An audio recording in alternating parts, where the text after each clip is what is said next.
All right, Shavuos, say good evening. Let's continue with some beautiful Gemara ahead of us tonight. So we are picking up tonight on Mem Gimel days 43b. We left off. Let's actually pick up Va'amar Rav Zutra bar Tovia. In the wide lines, it is 2, 4, 6, 8, 10, 12, 13 lines in. We actually did this line, but let's just start again here. So the Gemara says, Amar Rav Zutra bar Tovia, Amar Rav, Avuka kishnayim, v'arech kishlosha. When walking at night, walking with a torch is like 2 people, and walking with the moonlight is like 3.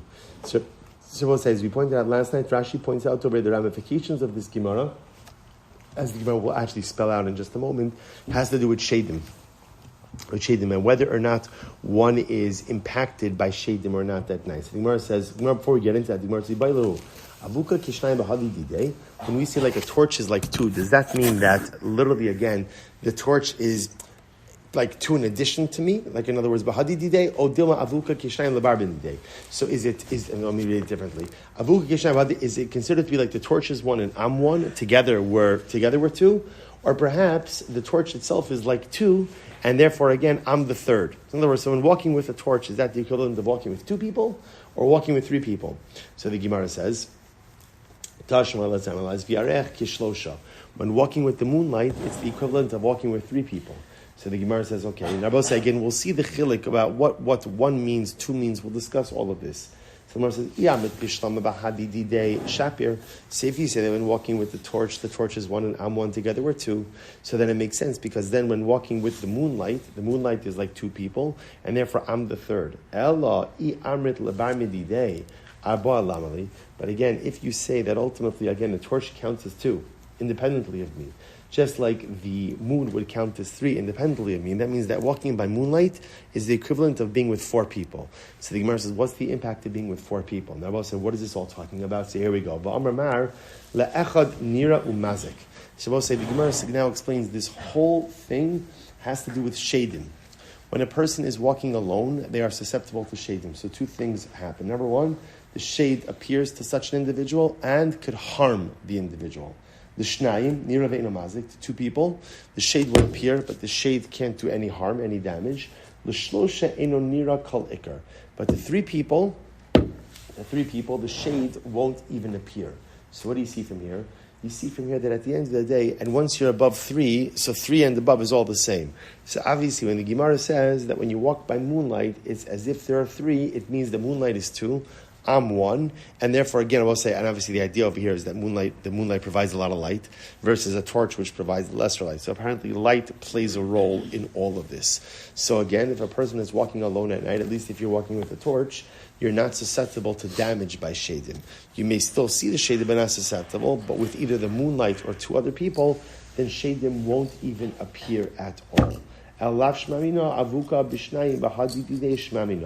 Rather, again, you see from here that when walking with the torch is considered like 2 together with me. So I'm 1, and the torch is 1. Together we're a unit of 2. As a unit of 2, we still may see shadim, but the shadim will not have a negative impact on us. Incredible. V'amar Rav Zutra bar Tovia.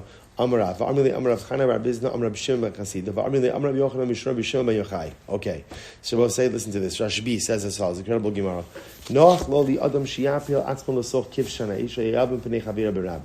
It is better for a person to go ahead and throw themselves into a fiery furnace than to embarrass someone. Better to give up your life than to embarrass someone. The Gemara says, wow, where do we know that from? So the Gemara says, Minalan mi Tamar. We learn it from Tamar. So we'll say we're familiar with this story. That remember again, Yehuda's 2 sons, Er and Onan, were married to Tamar, both died. So Tamar now wants to marry son number 3, Shelah.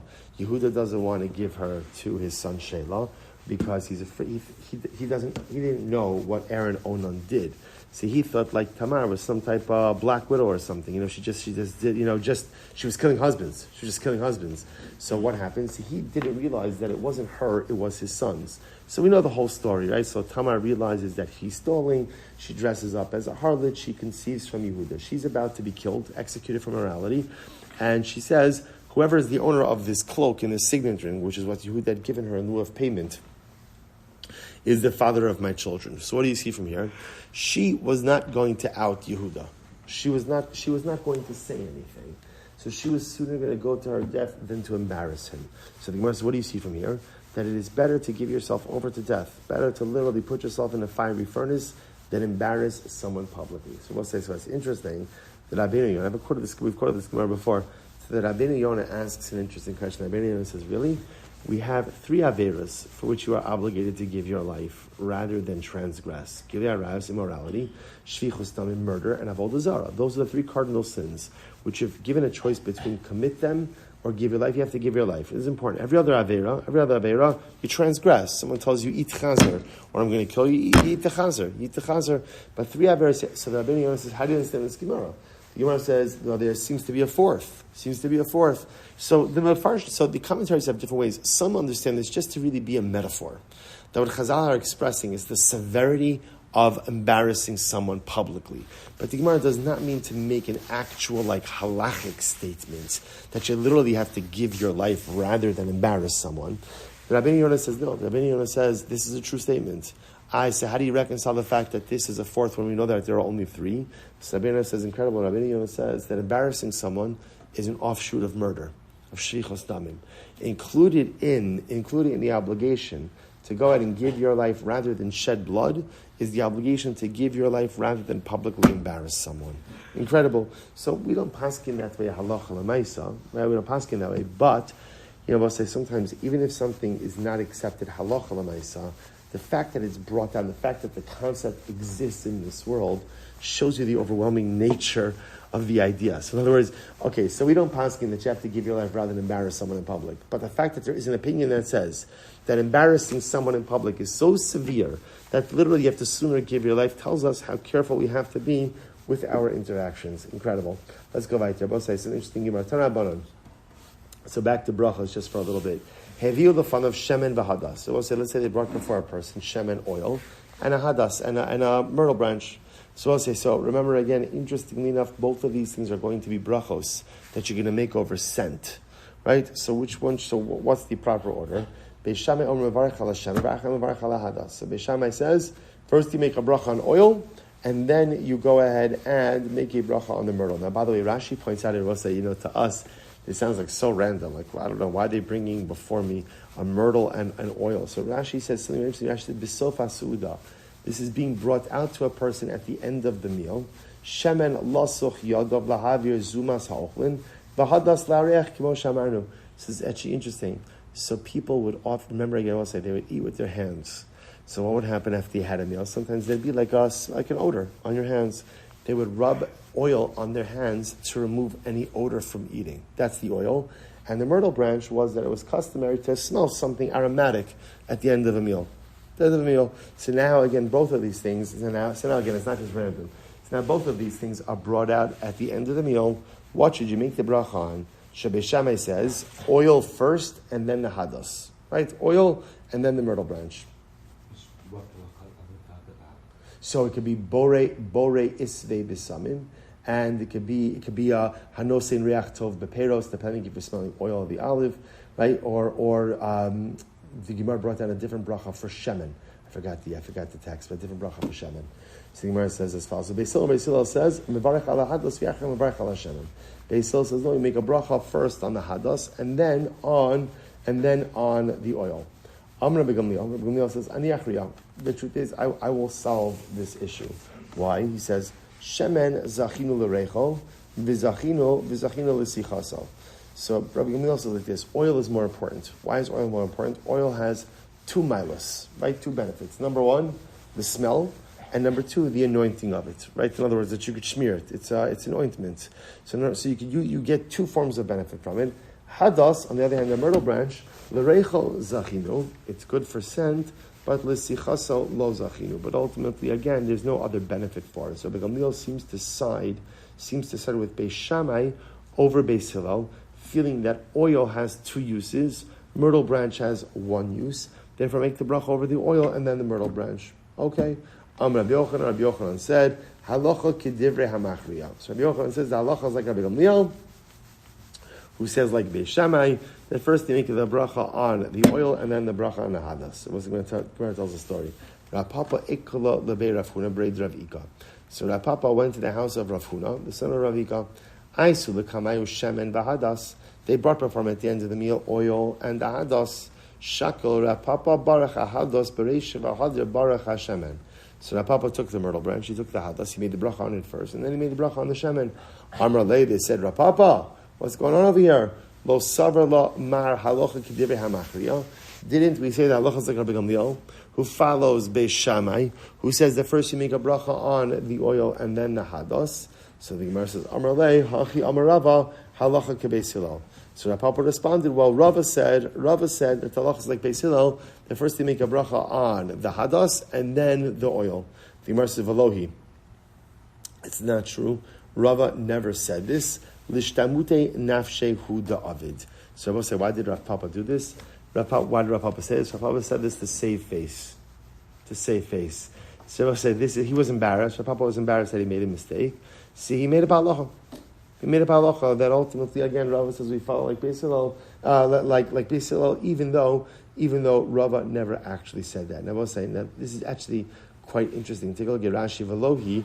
Well, Amar Rava Hilchos like Beis Hillel. El Rav Papa ichsif lefi shata. Rav Papa was embarrassed because he made a mistake in the halacha. Vehishmit atzmo bekach.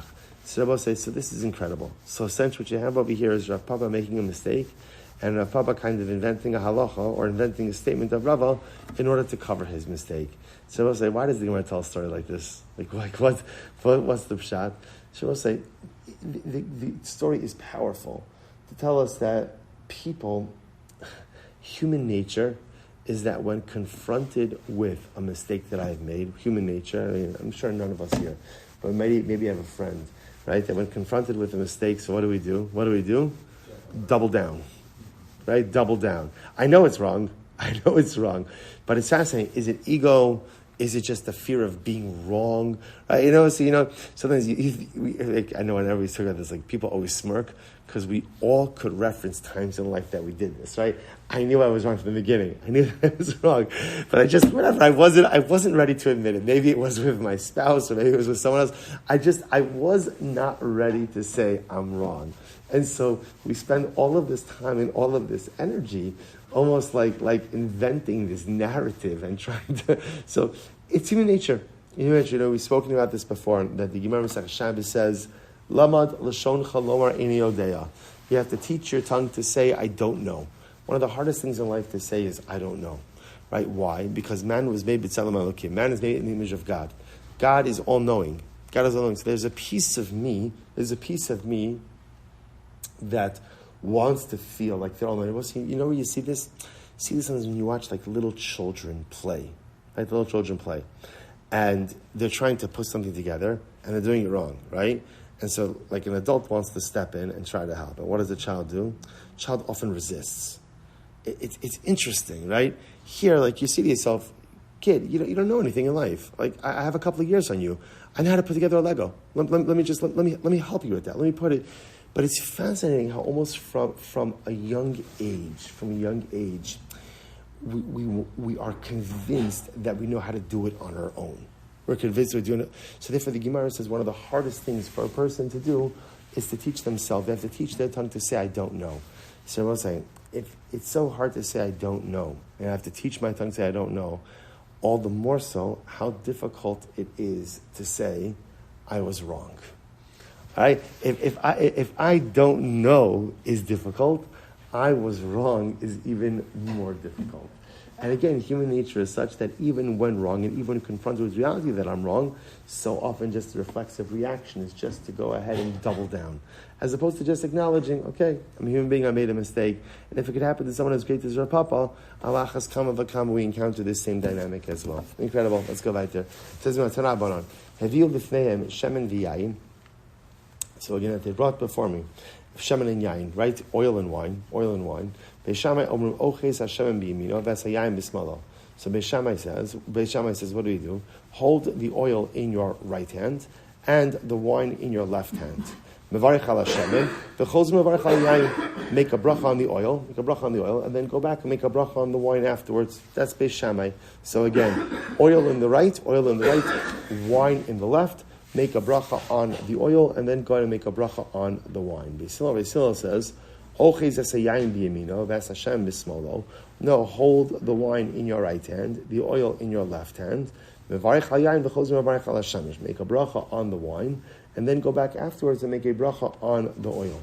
So the Gemara says, this is incredible. That is incredible. The Gemara says, so now, what do you do with the leftover oil? Right, so in other words, you smeared your hands with oil to remove any type of negative smell from the food. So what do? The Gemara says, "V'tachol barosh hashamish." You smear your hands on the head of your servant. Right? So shamish literally means like your butler, your servant. So again, this was the person who was responsible for running your household. So what do you do with the oil? You smear it on his head. It's part of the job. It's part of the job, right? It's, so these things sound a little bit strange to us. But Lamais, again, that's he's a human napkin, right? So you go ahead, and I guess, and it's also good for the hair. I don't know why I'm motioning at this, but right, it's good. It's good for the hair. So Lamais, again, you wipe it on his head. What's the pshat? What's the pshat? So the Gemara says. So first of all, take a look at Rashi. Rashi says over here, "V'tachol barosh hashamish kedei shelo yetze biyada mevusamos b'shuk." So here's what's interesting. So the whole idea of smearing the oil on the hand was to remove any negative odor. The issue is that oil is aromatic, right? It smells good. We're going to see over here that it was considered to be inappropriate for a man to go out perfumed. So therefore, it'd be inappropriate to go out with like a sweet-smelling, aromatic-smelling hands. We'll see why in just a moment. So that's why, again, use the oil to remove any type of odor from the eating, but then wipe off the residual oil on the head of the shamish. V'im shamish talmid chachamu. What if your butler is a talmid chacham?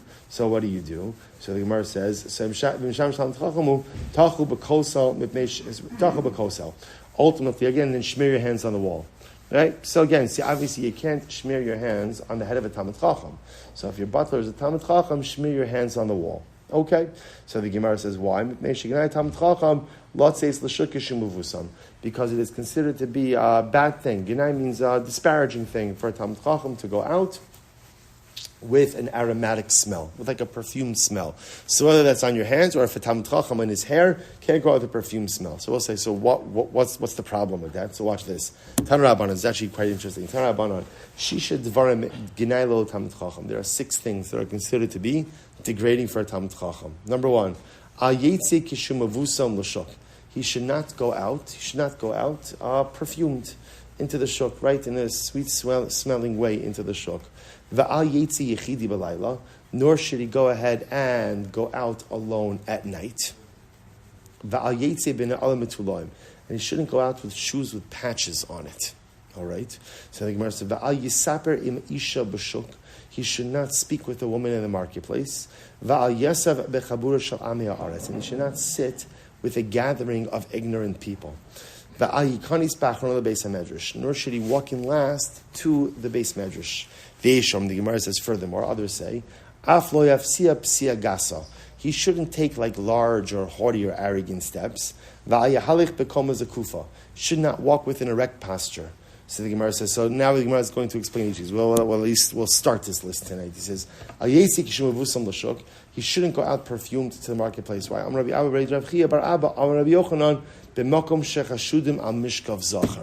This was a concern that it would look like homosexual behavior.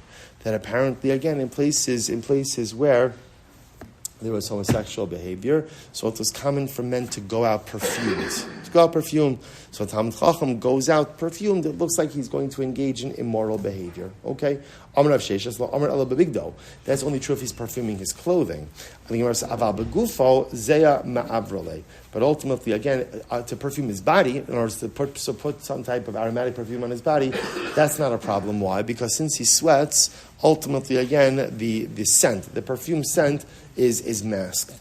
Rapapa says hair is ultimately, again, like a baguette. Hair is like a garment. So the others say no, hair is like the guf, like the body itself. He shouldn't go out alone at night. Why not? This is interesting because I will say if he's going out alone at night, the shaila is, what is he going to do? Or is he going to do? Why is the person going? And I will say, again, it's not like the only reason ultimately, again, the only reason why The only reason why the Gemara assumes that a person would be going out at night would be to engage in some type of inappropriate behavior. So Talmid Chacham therefore shouldn't go out at night in order by himself. Okay, so the Gemara says, "V'lo amrin el d'lo kvila idna." That's only if he doesn't have a chavrusa, right? But if he has a chavrusa, so he's going out at night because again he's going out to learn, then ultimately people will realize that he's going out to learn, and therefore halacha l'maisa it is not a problem. But he shouldn't go out with patched shoes. That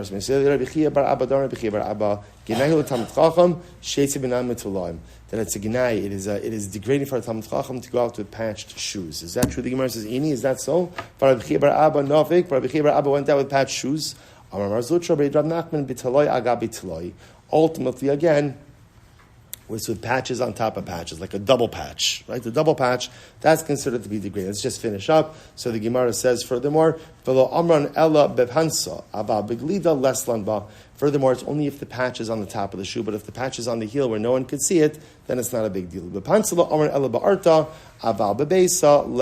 Furthermore, again, and even with the patch, with it on the top, it's only if you're going out, right? But to wear in the house, ultimately, again, it's not a problem. And furthermore, it's only in the winter, but again, not a problem only during the summer, but in the winter, where again, anyway, people's shoes get covered with mud, generally, again, it's not a problem. So we'll stop over here for tonight. We'll pick up a Meretz Hashem. I thought we'd get to the Mishnah, right? But we'll make it to the Mishnah tomorrow. Shkayach, everyone.